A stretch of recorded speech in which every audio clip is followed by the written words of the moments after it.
ரிஷபராசிக்காரர்களே, இந்த வீடியோவை நீங்க இப்ப பார்த்துட்டு இருக்கீங்கன்னா, அது தற்செயலா நடக்கலைங்க. இது ஒரு அழைப்புங்க. நீங்க இப்போ வாழ்க்கையில ஏதாச்சும் மாறாதான்னு காத்துட்டு இருக்கீங்க. ஒரு நல்ல செய்தி, ஒரு சேஞ்ச், ஒரு சுபகாரியம். ஆனா என்ன ஆச்சு? அந்த நல்ல விஷயம் நடக்கிற மாதிரி தெரியும். ஆனா கடைசி நிமிஷத்துல கைக்கு எட்டுவது வாய்க்கு எட்டாமல் போயிடுங்க. இதெல்லாம் நடக்கும்போது நீங்க யாரிடமும் சொல்ல முடியாம மன வலியோடு என்ன தப்பு நான் பண்ணேன்னு கடவுளிடம் கத்தி அழுதுருக்கீங்க. ஆனா ஒண்ணு மட்டும் நிஜங்க. இந்த தடை, இந்த கஷ்டம், இந்த மன அழுத்தம் இதெல்லாமே உங்களை தோற்கடிக்க வரலைங்க. உங்களை எழுப்ப தான் வந்திருக்குதுங்க. ரிஷபராசிக்காரர்களுக்காக ஒரு மிகப்பெரிய மாற்றம் நடக்க போகுதுங்க. ஆனா அந்த மாற்றம் வரணும்னா நீங்க ஒரு சின்ன பரிகாரம் பண்ணணுமுங்க. உங்க மனசுல இப்ப இருக்கிற கவலையை நினைச்சுக்கிட்டு உங்க குலதெய்வம் பேரை கமெண்ட்ல எழுதுங்க. மறக்காம ஊர் பேரையும் சேர்த்து எழுதுங்க. மேலும் இன்னும் நீங்க நம்ம குடும்பத்துல ஜாயின் ஆகலைன்னா சப்ஸ்கிரைப் பண்ணி உடனே சேர்ந்துக்கோங்க. வாங்க இன்னைக்கு உங்க விதியை மாற்ற போற ரிஷபராசி பலனுக்குள்ள நாம செல்வோங்க.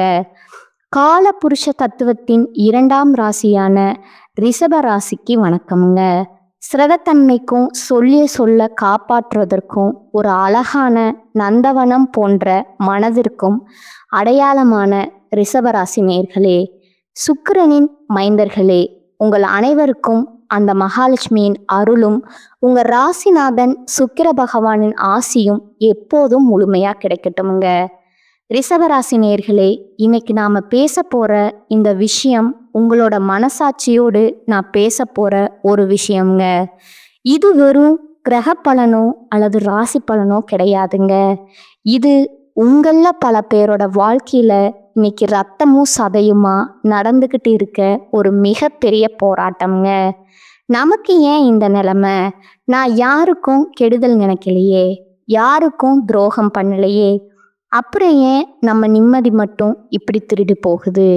இந்த ஒரு கேள்வி ரிஷபராசிக்காரங்களோட தூக்கத்தை மொத்தமா சிதைச்சிட்டு இருக்குங்க.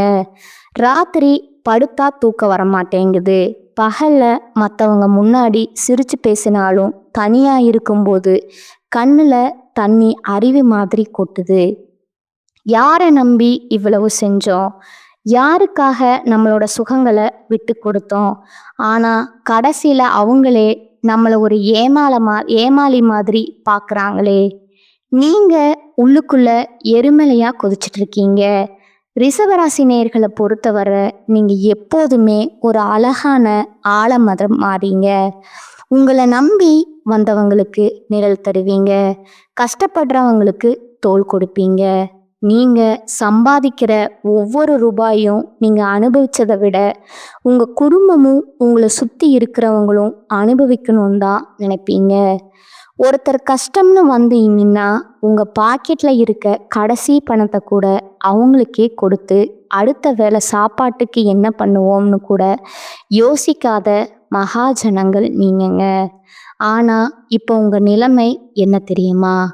நீங்க யாருக்காக கோபுரத்தை ரத்தம் சிந்தி எழுப்புனீங்களோ அவங்களே உங்களை அந்த கோபுரத்துல இருந்து தள்ளி விட்டுட்டு கீழே இருந்து வேடிக்கை பார்க்குறாங்க. நீங்க யார நம்ம ஆளுன்னு நினைச்சு உங்க வீட்டு பீரோ சாவியை கொடுத்தீங்களோ அவங்களே இன்னைக்கு உங்க வீட்டு வாசல்ல நின்று உங்களை வெளியில போக சொல்றாங்க. நீங்க ஊட்டிய அதே கை இன்னைக்கு உங்க தொண்டையில நெருக்க காத்துட்டு இருக்குறீங்க. இந்த கசப்பான உண்மை நீங்க ஜீரணிச்சுதான் ஆகணுங்க. வெளியில பார்க்கும்போது நீங்க ரொம்ப அமைதியா பொறுமையா எதையும் தாங்குற கல்மலை மாதிரி உங்களை நீங்களே காட்டிக்கிறீங்க. ஆனா உண்மை என்ன தெரியுமா? உள்ளுக்குள்ள நீங்க சுக்கு நூறா உடைஞ்சு போயிருக்கீங்க. ஏன்னா உங்களை வீழ்த்தியது யாரோ தெருவில் போற அந்நியன் இல்லைங்க. உங்க கூடவே பிறந்து உங்க தட்டிலேயே சாப்பிட்டு உங்க கஷ்டத்துல உனக்கு நான் இருக்கேன்னு உங்க முதுக தடவி கொடுத்து உங்க ரகசியங்களை எல்லாம் வாங்கின அதே கைகள் தான் இன்னைக்கு சரியான நேரம் பார்த்து உங்க கௌரவத்தையும் உங்க வாழ்வாதாரத்தையும் மண்ணோட மண்ணாக்க போகுதுங்க. ரிஷபராசிக்காரங்களுக்கு போராட்டம் புதுசு கிடையாதுங்க. ஆனா இந்த துரோகம் அப்படிப்பட்டது இல்லைங்க. அது உங்க நம்பிக்கையே வேரோடு பிடுங்கி எரிஞ்சிருதுங்க. பாசம் ஒன்று நிஜமாவே இந்த உலகத்துல இருக்கான்னு உங்களை யோசிக்க வைக்குதுங்க. ஜோதிட ரீதியா பார்த்தா உங்க ஜாதகத்துல 2ஆம் இடமான குடும்பஸ்தானம் மற்றும் 7ஆம் இடமான கலத்திரஸ்தானம் மற்றும் நண்பர்கள் ஸ்தானம் இப்போ ஒரு ஆபத்தான கிரக கூட்டணியில இருக்குதுங்க. இதனால தான் நீங்க யாருக்காக உங்க துரோகத்தை தியாகம் செய்தீர்களோ, எவருக்காக உங்கள் சொந்த ஆசைகளை எல்லாம் குழி தோண்டி புதைத்தீர்களோ, அவர்களே இன்று உங்களை உதவாக்கறன்னு முத்திர குத்தி ஓரம் கட்டுறாங்கங்க. ரிஷபராசி நேயர்களே, உங்க பொறுமை தான் இப்போ அவங்களுக்கு ஒரு வசதியா போச்சுங்க. நீங்க எதுவும் பேச மாட்டேங்கிறீங்க. நீங்க பேச மாட்டேங்கிற தைரியத்துல தான் அவங்க உங்க மேல ஏறி சவாரி செய்றாங்கங்க. இந்த வீடியோ வரிசையில நம்ம ரிஷபராசியின் நிம்மதியை திருடும் அந்த 3 முக்கியமான உறவுகளை பற்றி உடைக்க போறோம்ங்க. அவர்கள் எப்படி உங்கள் பாசத்தை வைத்து உங்களையே வியாபாரம் செய்கிறார்கள். 1, அந்த இரத்த பந்தம் உங்கள் கூடவே பிறந்து உங்கள் உழைப்பால வளர்ந்துட்டு இன்று உங்கள் சொத்துக்காகவும் கௌரவத்துக்காகவும் உங்களை வீழ்த்த துடிக்குமுங்க. அந்த முதல் உறவு யார்? 2வது, அந்த பாசக்கார சகுனிகள் உங்கள் வீட்டு விசேஷங்களில் முன்னால் வந்து நின்று கொண்டு உங்களை புகழ்வது போலவே பேசி உங்கள் பலவீனங்களை உங்கள் எதிரிகளிடம் கொண்டு போய் விற்கும் அந்த 2வது உறவு யார்? 3வது பார்த்தீங்கன்னா, அந்த நண்பன் எனும் முகமூடி நீங்கள் உயிர் என்று நம்பி எதையெல்லாம் அவரிடம் கொட்டினீர்களோ அதை ஆயுதமா மாற்றி உங்கள் வாழ்வை சிதைக்க காத்திருக்கும் அந்த 3வது நபர் யார்? இந்த வீடியோவை நீங்க ஒரு நிமிஷம் கூட ஸ்கிப் பண்ணாம பார்க்கணுங்க. ஏன்னா இது உங்களுக்காக நான் போடுற வீடியோ இல்லைங்க. உங்க கண்ணு முன்னாடியே நடந்துட்டு இருக்கிற அந்த சதியை நீங்க அடையாளம் காணும். உங்களை அழிச்சவங்க முன்னாடி நீங்க மீண்டும் ஒரு ராஜாவா தலை நிமிர்ந்து நிற்க வைக்கிறது தான் இந்த ஜாதக ரகசியத்தோட ஒரே லட்சியம்ங்க. ரிஷபராசி நேயர்களே, இது உங்களுக்கான எச்சரிக்கை மட்டும் கிடையாதுங்க. இது உங்களுக்கான ஒரு மகா ஆயுதம்ங்க. துரோகத்தால் வரும் காயங்களை விட அந்த துரோகிய அடையாளம் காணாததுதான் உங்கள் வாழ்வின் மிகப்பெரிய வீழ்ச்சிங்க. இந்த அறிமுகத்துல உங்க மன அழுத்தத்துக்கும் உங்க வாழ்க்கையில இப்ப ஏற்பட்டிருக்கிற இந்த சரிவுக்கும் காரணமான அந்த நன்றி மறந்த முகங்களை அணு அணுவா அடையாளம் காட்டப் போகிறோம்ங்க. வாருங்கள், ரிஷபத்தின் பொறுமை ஏன் இப்படி சோதிக்கப்படுது? நீங்க அன்னமிட்ட கை ஏன் உங்க கழுத்தை நெருக்க பார்க்குது? இதை பற்றி மிக மிக விரிவா பார்ப்போம்ங்க. இது ஜாதக ரகசியம்ங்க. ரிஷபராசி துரோகங்களின் ரகசிய தொடர் பகுதி 1, கூடவே பிறந்து குழிப்பறுக்குமுங்க அந்த இரத்த பந்தம். ரிஷபராசி நேயர்களே, நாம இப்போ இந்த தொடரோட மிக முக்கியமான கட்டத்துக்குள்ள நுழைய போறோம்ங்க. ரிஷபராசிக்காரங்க வாழ்க்கையில இருக்கிற மிகப்பெரிய பலமும் அவங்க குடும்பம்தான். அவங்க வாழ்க்கையில விடுற மிகப்பெரிய அடியும் அதே குடும்பத்துல இருந்து தான் வருதுங்க. இது எவ்வளவு பெரிய முரண்பாடு பார்த்தீங்களா? ரிஷபராசிக்கு 2ஆம் இடம்ங்கிறது குடும்பஸ்தானம்ங்க. இந்த இடத்தோட அதிபதியா வர்றது புதன் பகவானுங்க. இதனாலேயே உங்களுக்கு பேசும் திறமையும் குடும்பத்து மேல ஒரு அதீத பற்றும் இருக்குங்க. ஆனா இதே புதன் பகவான் சில நேரங்கள்ல உங்களுக்கு பக்கத்துல இருக்கிறவங்களையே உங்களுக்கு எதிரா மாத்திருவாருங்க. யார் அந்த இரத்த பந்தம்?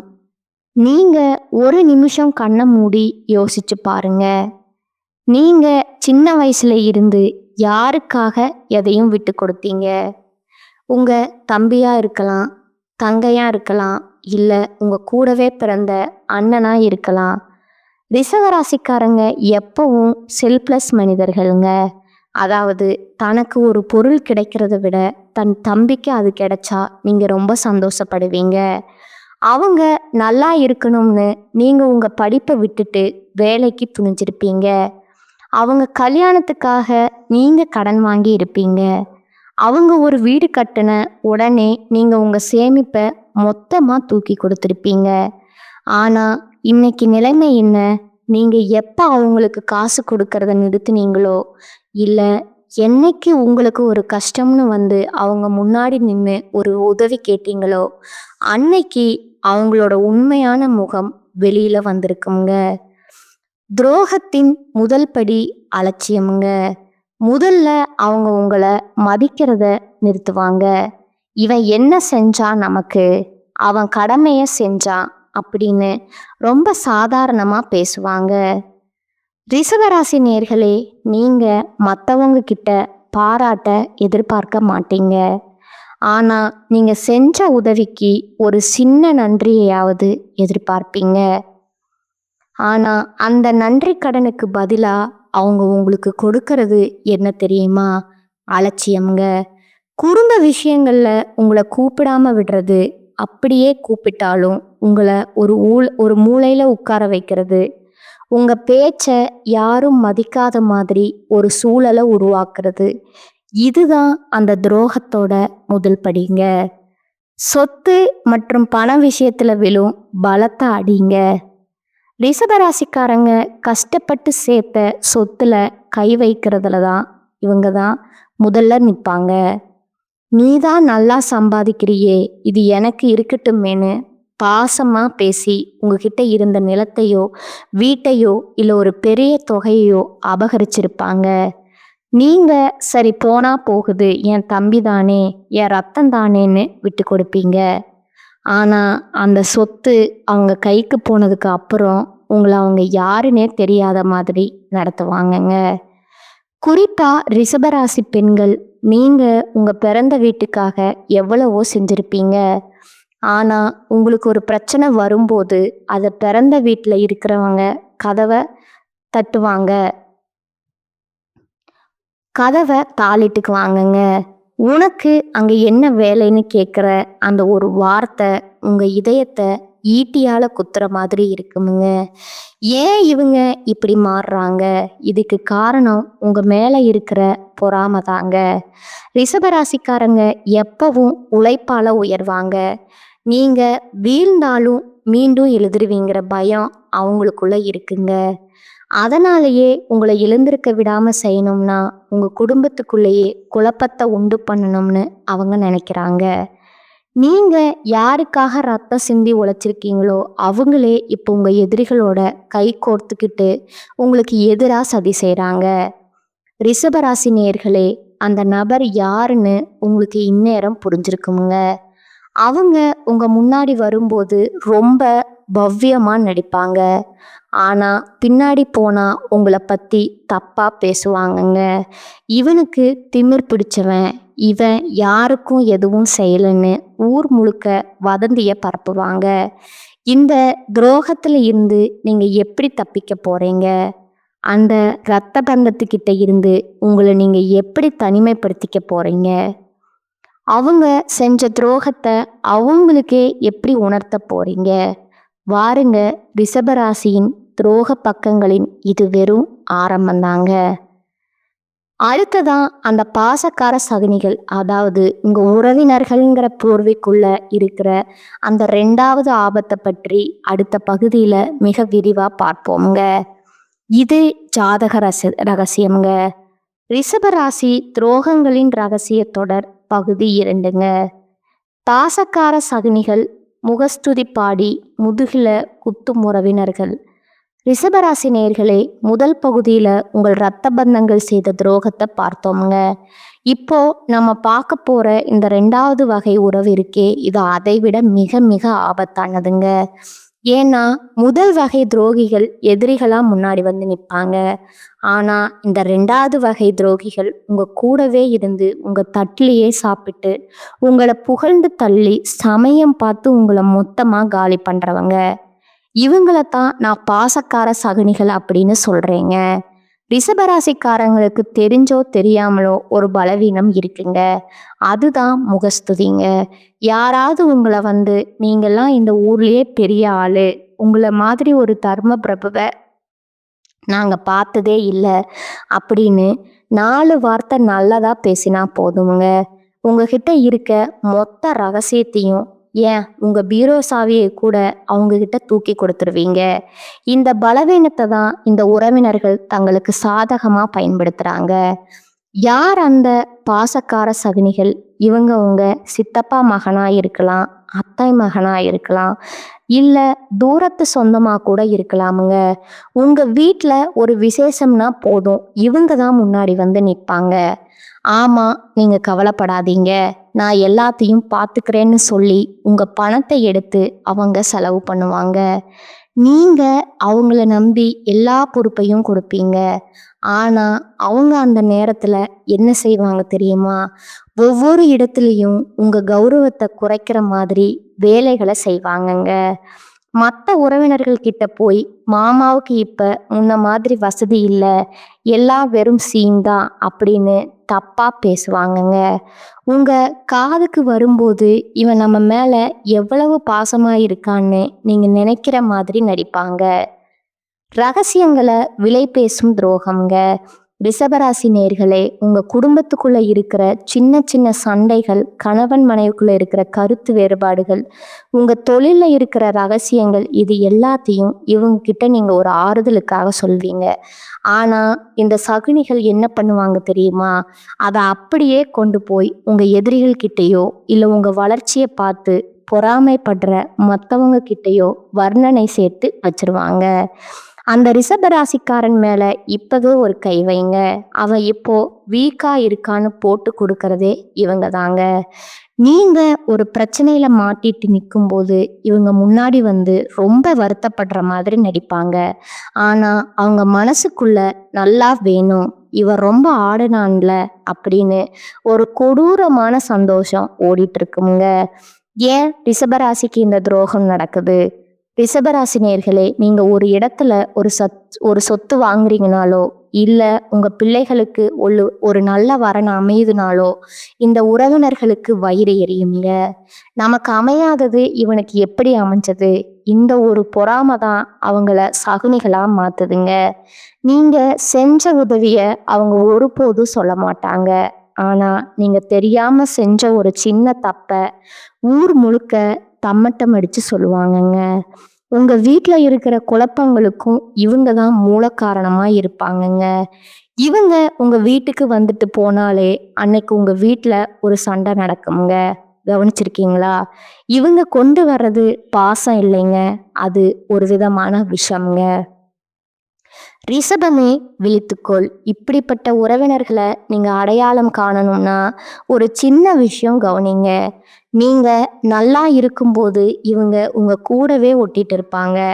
ஆனா உங்களுக்கு ஒரு சின்ன பண கஷ்டம்னு வந்து பாருங்க, இவங்க தான் முதல்ல போனை எடுக்காம ஓடி ஒளிவாங்க. அந்த நேரத்துல தான் அவங்க முகமூடி கலண்டு விடுங்க. இப்படிப்பட்ட சகனிகளை உங்க வாழ்க்கையில இருந்து எப்படி தள்ளி வைக்க போறீங்க? அவங்க முன்னாடி உங்களை ஒரு பலவீனமான ஆளா காட்டிக்கிறத எப்போ நிறுத்த போறீங்க? உங்க ரகசியங்களை உங்க இதயத்துக்குள்ளேயே பூட்டி வைக்க கத்துக்கோங்க. வாருங்கள், இந்த துரோக பயணம் இதோடு முடியலைங்க. அடுத்து நாம பார்க்க போற அந்த 3வது நபர் இருக்காரே, அவர்தான் எல்லாத்தையும் விட மிக மிக மோசமானவருங்க. ஏன்னா அவர் நண்பன் என்கிற புனிதமான பேருக்கு பின்னாடி ஒளிஞ்சிருக்காருங்க. அந்த 3வது துரோகத்தை பற்றி அடுத்த பகுதியில மிக விரிவா பார்ப்போம்ங்க. இது ஜாதக ரகசியம்ங்க. ரிஷபராசி துரோகங்களின் ரகசிய தொடர் பகுதி 3ங்க. நண்பன் அப்படிங்கிற பொருள் நச்சு கத்தி முதுகில் குத்தும் உயிர் நண்பன்க. ரிஷபராசி நேர்களே, நாம இப்போ இந்த தொடரோட உச்சக்கட்டத்துக்கு வந்துட்டோம்ங்க.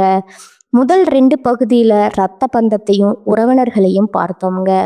ஆனா இந்த 3வது வகை இருக்கே, இதுதான் ரிஷபராசிக்காரங்களை உயிரோட கொள்ற ஒரு விஷயம்ங்க. ஏன்னா ரத்த பந்தம் துரோகம் பண்ணா அவன் சுபாவம் அப்படின்னு விட்டுறலாமுங்க. உறவினர்கள் துரோகம் பண்ணா அவங்க பொறாம பிடிச்சவங்கன்னு ஒதுக்கிடலாமுங்க. ஆனா உயிரை விட மேலானதுன்னு நீங்க நம்பின ஒரு நண்பன் துரோகம் பண்ணா அதை உங்களால சாகுற வரைக்கும் மறக்கவே முடியாதுங்க. ரிஷபராசிக்காரர்களுக்கு நண்பர்கள்னா ரொம்ப இஷ்டம்ங்க. சுக்கிரனோட ஆதிக்கம் இருக்கிறதுனால நீங்க எப்பவும் ஒரு கூட்டத்தோட இருக்கணும், ஜாலியா இருக்கணும்னு நினைப்பீங்க. நீங்க உங்க நண்பனுக்காக என்ன வேணும்னாலும் செய்வீங்க. அவன் கஷ்டப்படுறாருன்னு தெரிஞ்சா உங்க மனைவியோட நகையை அடகு வச்சாது அவனுக்கு பணம் கொடுப்பீங்க. அவன் ஒரு பிரச்சனையில இருந்தா நீங்க முன்னாடி போய் நிப்பீங்க. ஆனா அந்த நண்பன் உங்களுக்கு கொடுக்க போற பரிசு என்ன தெரியுமா? மரண அடிங்க. யார் அந்த நண்பன்? இன்னும் முகமூடி. உங்க கூடவே காலேஜ்ல படிச்சவரா இருக்கலாம், இல்ல ஆபீஸ்ல உங்க கூடவே வேலை செய்யறவரா இருக்கலாம், இல்ல உங்க பிசினஸ் பார்ட்னரா கூட இருக்கலாம். ரிஷபராசி நேர்களே, நீங்க ஒருத்தரை நண்பன்னு ஏத்துக்கிட்டா உங்க வீட்டு ரகசியம், உங்க தொழிலோட லாப நஷ்டம், ஏன் உங்க பர்சனல் வாழ்க்கையில நடக்கிற எல்லா விஷயத்தையுமே அவன்கிட்ட கொட்டிடுவீங்க. இவன் நம்ம கிட்ட எதையும் சொல்ல மாட்டான்னு நீங்க நம்புற அந்த ஒரு இடம்தான் உங்க வீழ்ச்சியோட ஆரம்பம்ங்க. தொழில்ல விழும் பலத்தை அடிங்க. நீங்க ஒரு ஐடியா பண்ணி ஒரு புது பிஸ்னஸ் ஆரம்பிக்கலாம்னு இருப்பீங்க. அதை உங்க நண்பன் கிட்ட ஷேர் பண்ணுவீங்க. ஆனா அந்த நண்பன் என்ன பண்ணுவான் தெரியுமா? நீங்க பிளான் போட்ட அதே பிஸ்னஸ் உங்களுக்கு தெரியாம அவனோட ஆளுங்களை வச்சு ஆரம்பிச்சிருவாங்க. இல்லைன்னா உங்க தொழிலோட சீக்ரெட்டை உங்க காம்படிட்டர் கிட்ட போய் வித்துடுவாங்க. நீங்க ஏன்டா இப்படி பண்ணேன்னு கேட்டா பிஸ்னஸ்ல இதெல்லாம் சகச்சம்டான்னு சொல்லி ரொம்ப சாதாரணமா உங்க முகத்துக்கு முன்னாடியே சொல்லுவாங்க. குடும்பத்துல குழப்பத்தை விளைவிக்கும் நச்சு இது இன்னும் கொடுமையானதுங்க. அந்த நண்பன் உங்க வீட்டுக்குள்ள அடிக்கடி வருவாருங்க. உங்க குடும்பத்துல ஒருத்தரை பழகுவாருங்க. ஆனா உங்க மனைவி கிட்ட உங்களை பத்தி தப்பு தப்பா சொல்றதோ, இல்ல உங்ககிட்ட உங்க குடும்பத்தாரை பத்தி தப்பு தப்பா சொல்றதோ இவரோட வேலையா இருக்குமுங்க. உன் வீட்டுக்காரர் என்ன இப்படி இருக்காரு அப்படின்னு ஆரம்பிச்சு மெல்ல மெல்ல உங்க குடும்ப நிம்மதியை குலைக்கிற வேலைகளை இவங்க செய்வாங்கங்க.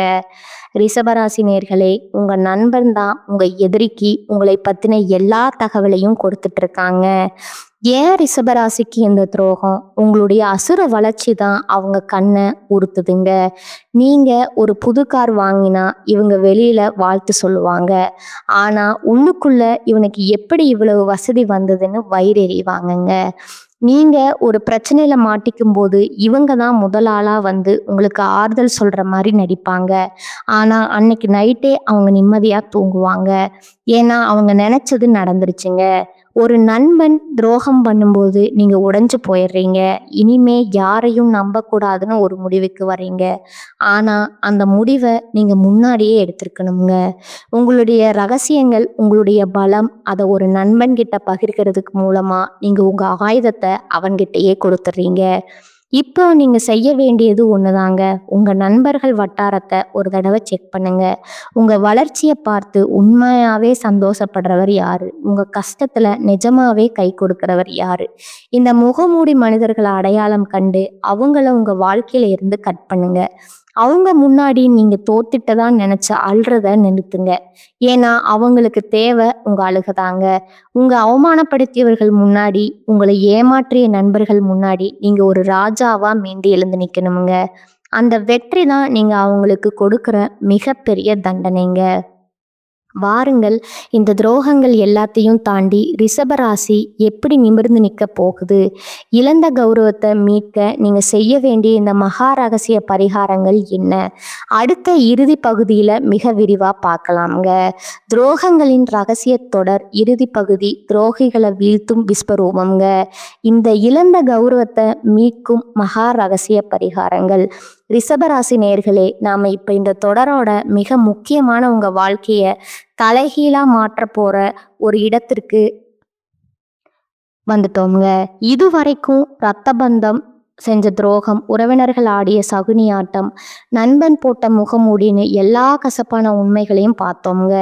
இதை கேட்கும்போது உங்க மனசு வலிச்சிருக்குங்க. நான் இவ்வளவு ஏமாளியா இருந்தேன்னு உங்க மேலேயே உங்களுக்கு கோபம் வந்திருக்குங்க.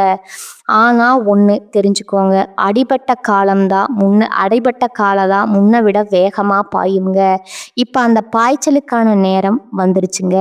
உங்களை அழ வச்சவங்க முன்னாடி நீங்க அழுதுகிட்டே இருந்தா அது உங்களுக்கு கிடைக்கிற வெற்றிங்க.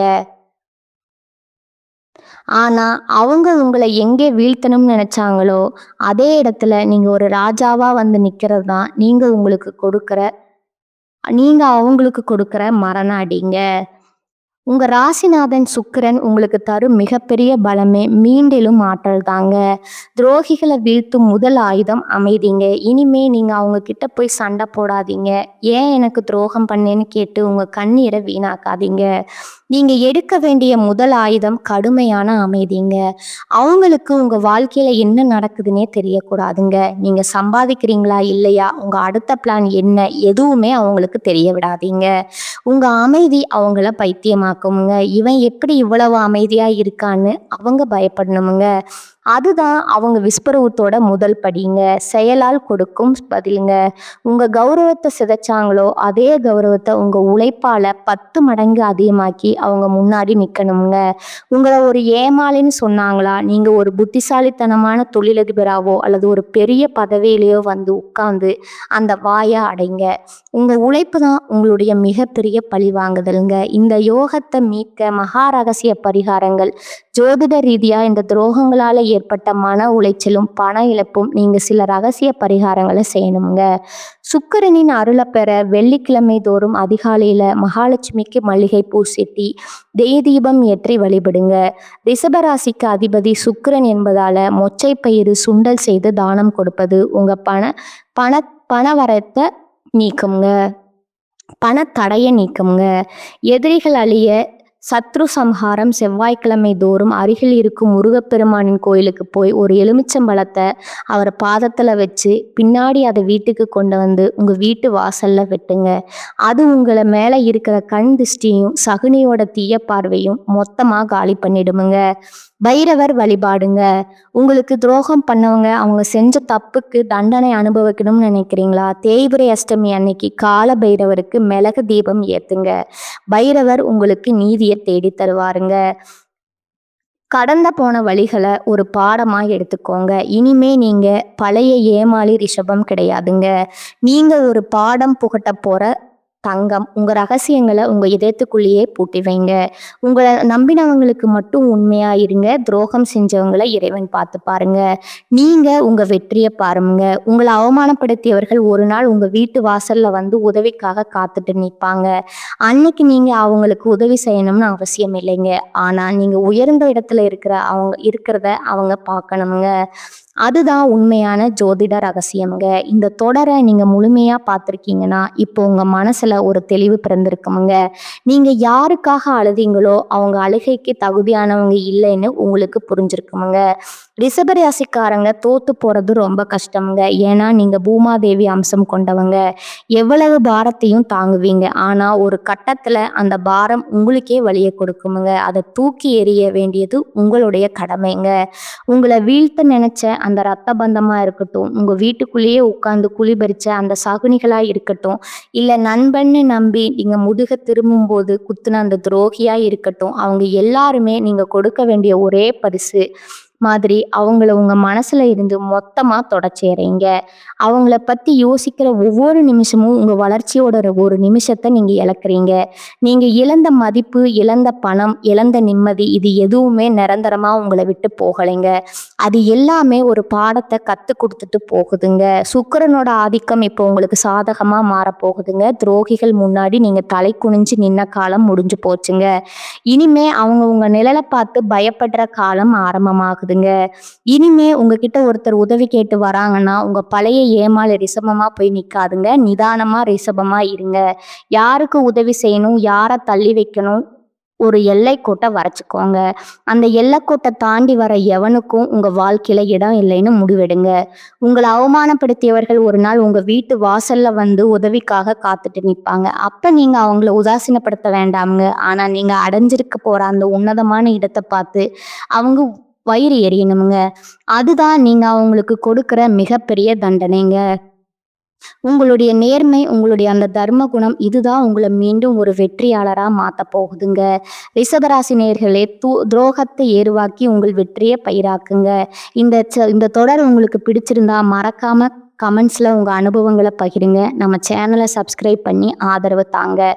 மீண்டும் ஒரு அதிரடி தலைப்போட உங்களை சந்திக்கிறேங்க. வாழ்க வளமுடன். வாழ்க நலமோடு. நன்றி, வணக்கம்.